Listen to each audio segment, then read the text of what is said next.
Hello friends, আপনারা সবাই কেমন আছেন? আশা করি আপনারা সবাই ভালো আছেন। আমিও ভালো আছি। আজকে একটা নতুন রেসিপি নিয়ে চলে এসেছি আপনাদের সামনে। আজকে আমি বানাবো বাঁধাকপি বাটা। তো চলুন বন্ধুরা, রেসিপিটা শুরু করা যাক।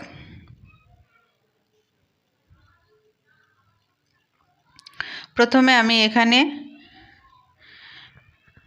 বাঁধাকপি আর ধনেপাতা সমান পরিমাণে নিয়েছি, একটা গোটা রসুন নিয়েছি, 5টা কাঁচা লঙ্কা নিয়েছি। এবার আমি এগুলোকে ধুয়ে কুচিয়ে নেব। কোচানো হয়ে গেছে, রসুনগুলো ছাড়িয়ে নিয়েছি। এবার আমি এগুলো মিক্সিতে বেটে নেব।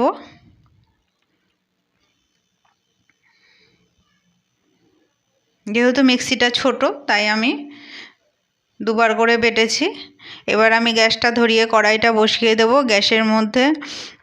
কড়াইয়ের মধ্যে সর্ষের তেল দিয়ে দেব, দিয়ে কালো জিরে ফোড়নে দেব।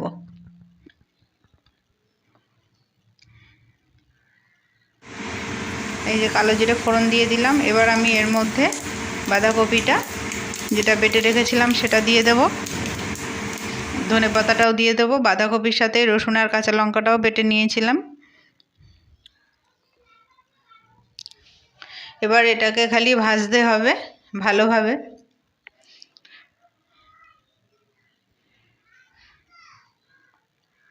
ধনেপাতাটাও দিয়ে দিলাম।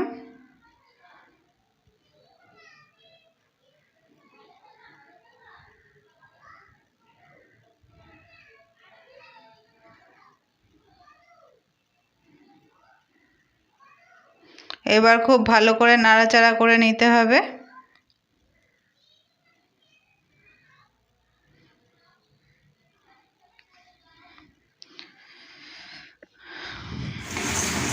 এভাবে নাড়তে হবে।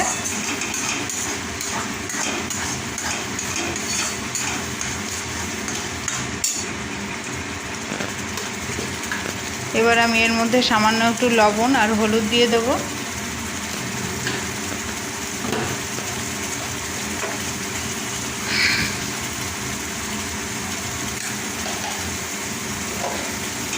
ঢাকনা দিয়ে দিয়ে রান্না করতে হবে, তাহলে পরে জলটা তাড়াতাড়ি শুকাবে। আমি আলাদা করে জল দিইনি, কিন্তু পেস্ট করতে গিয়ে যে জল বেরিয়েছে এক্সট্রা, সেই জলটাই শুকাবে। আবার ঢাকনা খুলে নাড়াচাড়া করে নিচ্ছি।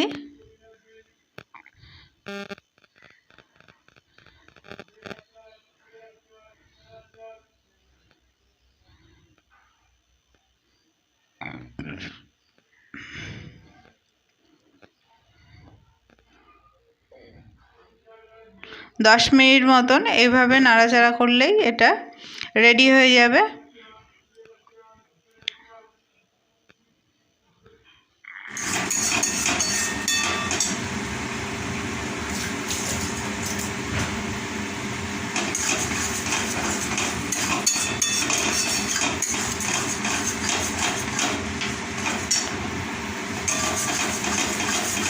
এইভাবে নাড়াচাড়া করে নেব।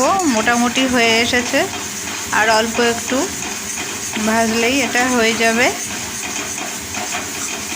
এর মধ্যে আমি দিয়ে দেব টেস্টের জন্য সামান্য একটু চিনি। আপনারা চাইলে নাও দিতে পারেন।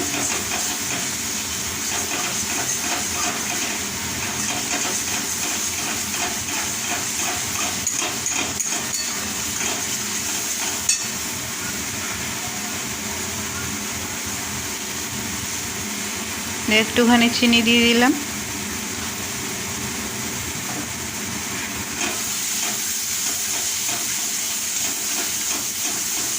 এবার অনবরত নাড়তে হবে, না হলে তলায় লেগে যাবে। গ্যাসটা আমি কমিয়েই রেখেছি।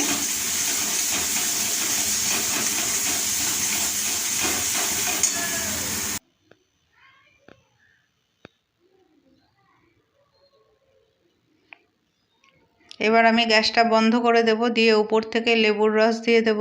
তাহলেই তৈরি হয়ে যাবে বাঁধাকপির বাটা। এটা গরম ভাতে অসাধারণ খেতে লাগে। অবশ্যই আপনারা একবার বানিয়ে খেয়ে দেখবেন। এই দিয়ে সমস্ত ভাত খাওয়া হয়ে যাবে। ভিডিওটা ভালো লাগলে একটা লাইক করে দিয়ে পাশে থাকবেন।